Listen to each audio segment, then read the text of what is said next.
Salut les copains, salut les copines, j'espère que vous allez bien, que vous vous portez bien. Donc je tiens à vous renouveler mes meilleurs vœux pour cette nouvelle année. Inch'Allah, b'sihha wa salama wa rahat al-bal, wa bash ma tmennitiou, Inch'Allah.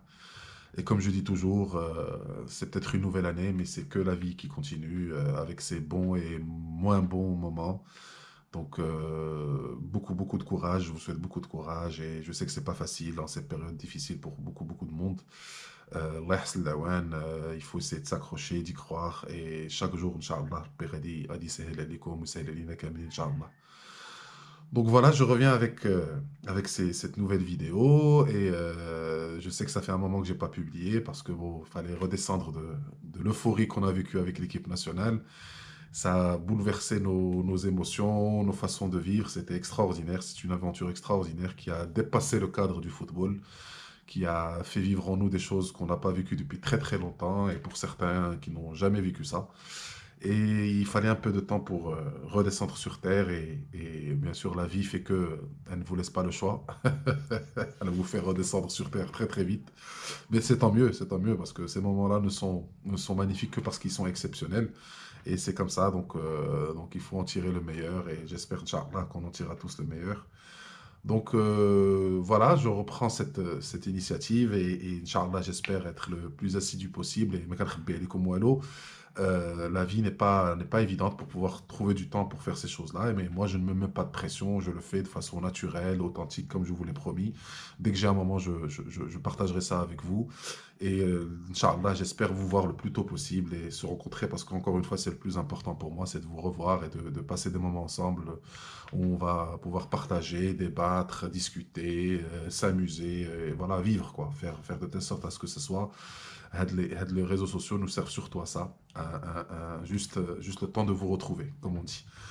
Donc aujourd'hui, je voulais évoquer avec vous un sujet qui me tient à cœur, comme tous les sujets que je partage avec vous, qui est le harcèlement des enfants sur les réseaux sociaux. Pourquoi je veux évoquer ce sujet-là maintenant?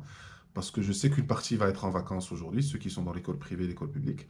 Et grâce au club Acacia, que je gère depuis presque 6 ans maintenant, j'ai reçu beaucoup d'enfants et de tout âge, de l'âge de 4 5 ans jusqu'aux adolescents, même un peu plus.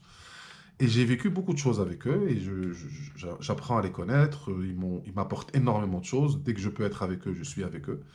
Et j'ai vécu des choses, enfin, depuis les 6 ans qui sont passés, qui sont un peu inquiétantes parce que forcément, ce qui se passe sur les réseaux sociaux depuis les 6 ans, ça évolue très très vite. De nouvelles applications ont apparu, de nouvelles plateformes comme Snapchat, TikTok. Et ces applications, ces plateformes sont surtout utilisées par les enfants et les adolescents. Et je sais qu'aujourd'hui, beaucoup de parents ont des enfants qui ont cet âge-là et qui ont des téléphones toute la journée. Bon, pour certains parents qui réussissent aujourd'hui à lutter contre ça et qui réussissent encore à ne pas donner de téléphone à leurs enfants, je leur dis bravo, chapeau, mais bon, tôt ou tard, ils vont l'avoir entre leurs mains. Et si ce n'est pas leur téléphone, ils ont le téléphone de leurs parents entre leurs mains. Donc, il va falloir qu'on aborde ce sujet-là. Et je pense que c'est, encore une fois, à travers notre génération, qui avons vécu sans ces téléphones-là, sans ces plateformes-là, mais qui avons aussi vécu dans notre jeunesse, dans notre enfance, le phénomène de harcèlement. Et je vais essayer d'évoquer le sujet de façon générationnelle et actuelle, parce que le harcèlement des enfants, nous l'avons vécu. Certains d'entre nous l'ont vécu même personnellement. Mais sauf que c'était pas sur des téléphones, mais c'était dans la réalité, dans les cours de récré notamment, où selon la personnalité de chacun, le caractère de chacun, on pouvait se faire harceler, on pouvait se faire بحال اللي كنقولوا نقلق تحقر وكنتي voilà, on le vivait de façon pas très très bien. Moi, je parle pas pour ma part parce que j'ai été très vite quelqu'un qui a pu voilà quoi, avoir un caractère, une personnalité qui fait qu'on n'a pas pu trop, trop me, trop me harceler ou trop jouer ce jeu-là avec moi. Sauf que même si tant est que je l'ai pu le vivre, je ne m'en rappelle pas, on avait des moyens pour pouvoir se défendre. C'était les moyens des copains, c'est qu'on était des clics, donc on pouvait se défendre entre nous. On avait des professeurs avec qui on était très proches, donc on pouvait leur raconter ça, et eux vivaient avec nous. Moi, j'ai eu la chance de faire mon primaire et mon collège à l'école de Menebetz, à qui je salue tous les anciens de Menebetz qui peuvent me regarder aujourd'hui. C'est une école qui était extraordinaire et pour moi, la meilleure école dans laquelle je suis passé, c'était magnifique parce qu'on était très proches de nos professeurs, de nos maîtres et nos maîtresses, et ils vivaient tout avec nous. On avait des récrés pendant le primaire ou surtout pendant le collège qui duraient des fois trois quarts d'heure, de 10 heures à 11 heures moins quart. Donc on vivait énormément avec avec nos copains en dehors de la classe. Et ça forgeait des liens extraordinaires parce que voilà quoi, on avait, sincèrement, j'ai pas vécu beaucoup de ça, sauf que je sais qu'il y a des enfants qui sont aujourd'hui des adultes qui ont vécu ces choses-là, mais c'était plus ou moins gérable parce que quand nous, les enfants, pouvaient parler à leurs professeurs, il y avait des surveillants qui nous surveillaient, donc qui pouvaient voir s'il y avait un enfant qui pouvait subir ce genre de harcèlement, même des fois physique, et ils pouvaient intervenir, pouvaient le corriger, pouvaient parler aux parents des enfants qui étaient un peu plus virulents. Donc on le vivait ça de façon un peu moins, un peu, on va dire, ça forgeait notre personnalité et nos caractères. Et en plus, ça permettait de s'affirmer. Et donc, Dieu sait qu'on s'est bagarré, vous pouvez le croire ou pas. Moi, je me suis presque jamais bagarré depuis, enfin, presque jamais. Je sais que ça peut paraître bizarre vu ma corpulence et mon format XXL, mais j'ai rarement, je me souviens pas de m'être battu, mais j'ai beaucoup, beaucoup intervenu dans des bagarres et je sais que beaucoup d'entre vous qui me regardent été des gros bagarreurs. D'ailleurs, j'en ris aujourd'hui parce que c'est des souvenirs formidables qu'on ressasse aujourd'hui, même si c'était pas très formidable au moment où on le vivait. Mais voilà, on s'affirmait. On s'affirmait, on arrivait à affirmer notre personnalité et ça faisait de nous des enfants qui grandissaient et affirmaient leur personnalité. Le phénomène que vivent nos enfants aujourd'hui, il s'est délocalisé, si on peut dire, de la cour de récré au téléphone portable et aux plateformes virtuelles. Et ça, c'est quelque chose qu'on n'a jamais vécu forcément, et donc les parents d'aujourd'hui n'ont pas les moyens enfin voilà quoi, le matériel intellectuel pour pouvoir affronter ces choses-là. Parce que d'une part, les enfants sont isolés avec leur téléphone et vivent ça de façon assez intime et assez personnelle. Les parents sont rarement dans les plateformes qu'utilisent les enfants, c'est-à-dire les Snapchat et les TikTok. Et les parents aussi sont comme nous tous, hein, c'est pas un reproche que je fais, c'est plutôt un constat, et je sais que beaucoup d'entre vous, ou nous tous, vivons ce drame qu'on est très très souvent sur notre téléphone au lieu d'être avec nos enfants, fait que les enfants ils ne trouvent pas il n'y a pas le moment où ils peuvent exprimer ce drame qu'ils vivent, et je sais qu'on en a entendu plein d'histoires d'enfants, même qui sont passés à l'acte et se suicident. On entend parler beaucoup de ça en France et dans les autres pays. J'imagine que ça existe aussi au Maroc et juste qu'on n'en parle pas.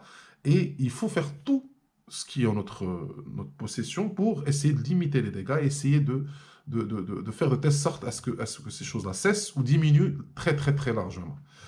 Bon, moi, je ne suis pas psychologue, je ne suis pas psychiatre, je ne suis pas pédopsychiatre ni pédiatre, mais je vous dis juste ce que je vis moi avec ces enfants-là, que je fréquente depuis, que je vis avec eux depuis presque 6 ans maintenant.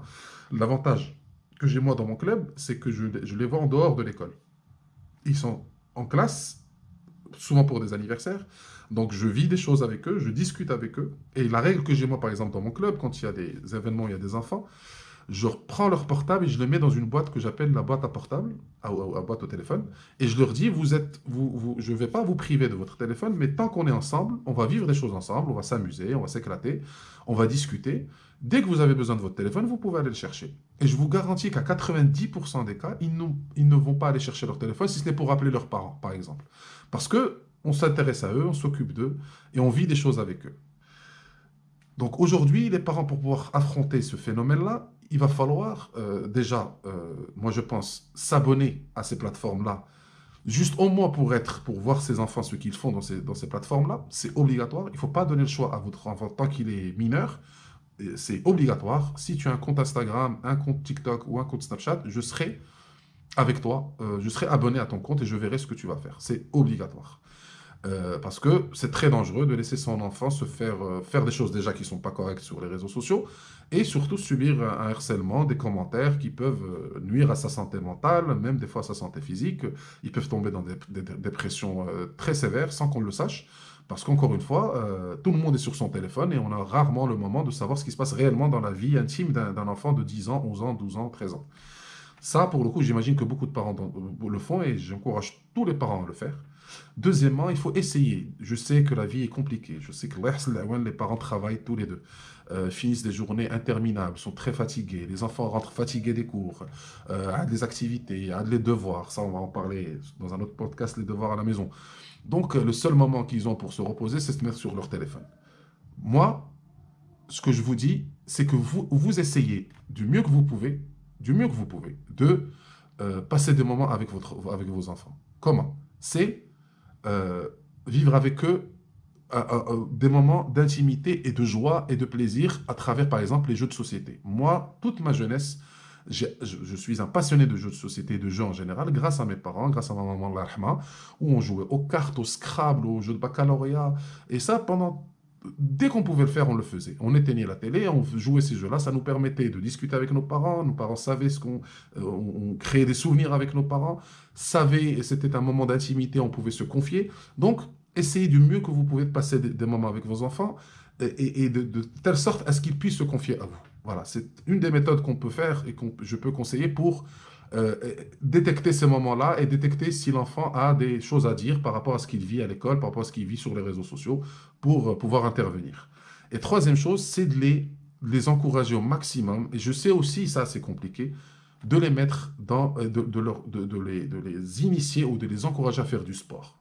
C'est très important dans la vie d'un enfant. Si vous les encouragez à faire du sport, surtout les sports collectifs, et j'insiste sur ça, ça permet déjà de se dépenser, de faire une activité physique, c'est très important pour la santé physique et mentale de l'enfant, de créer des liens avec d'autres copains que ceux de l'école, d'avoir à vivre des moments de compétition, des moments de dépassement de soi, ça donne de la valeur de la valeur à ce qu'on fait et surtout se revaloriser en tant que personne, se forger un caractère, avoir des potes. Pour le coup, ça nous permet d'avoir plus de copains, donc on a moins de chances de se faire harceler par un ou deux, donc on peut se faire aider ou même se faire, nos amis peuvent nous défendre. Donc le sport collectif est quelque chose d'extraordinaire. Moi j'ai vécu, bien sûr, comme la plupart d'entre vous savent, le basket m'a permis de faire vraiment, c'est quelque chose, aujourd'hui j'essaie toujours de jouer le maximum que je peux parce que c'est quelque chose qui m'a beaucoup apporté dans ma vie et mes meilleurs potes aujourd'hui avec qui je suis pote depuis presque 25 ans, ben, on partage cette passion ensemble et je sais que il n'y a pas de secret. Ça forge vraiment des personnalités. Donc, essayez d'encourager vos enfants à faire du sport. Et bien sûr, si vous pouvez le faire avec eux, ce serait encore mieux. Ce serait vraiment top pour eux. Donc, pour éviter que les enfants soient toujours sur leur téléphone et donc, pour le coup, avoir moins de chances de se faire harceler, donnez-leur d'autres occasions de pouvoir s'amuser, de pouvoir apprendre, de pouvoir s'éclater sans qu'ils soient sur leur téléphone. Parce que ce qu'on va vivre aujourd'hui, ce qu'on vit aujourd'hui, ne va que s'accentuer. Parce que nous-mêmes, qui avons vécu, notre génération qui avons vécu sans le téléphone, on est accro à ce téléphone. Je ne dis pas que c'est quelque chose qui est mal, non, au contraire, la preuve, je vous parle à travers ce téléphone parce que je n'ai pas d'autres moyens pour vous inciter, vous discuter avec vous, mais on peut en tirer le meilleur comme le pire. Donc pour éviter le pire, et comme on n'a pas de référence, comme on n'a pas de réflexe pour pouvoir le faire, il faut qu'on apprenne ensemble à essayer de limiter les dégâts. Et ça va venir par un comportement actif et ne pas rester passif devant le téléphone et laisser son enfant dans sa chambre. Et je sais qu'il y a des enfants qui ont leur téléphone tout le temps, même quand ils rentrent dans la chambre, ils dorment à des heures impossibles.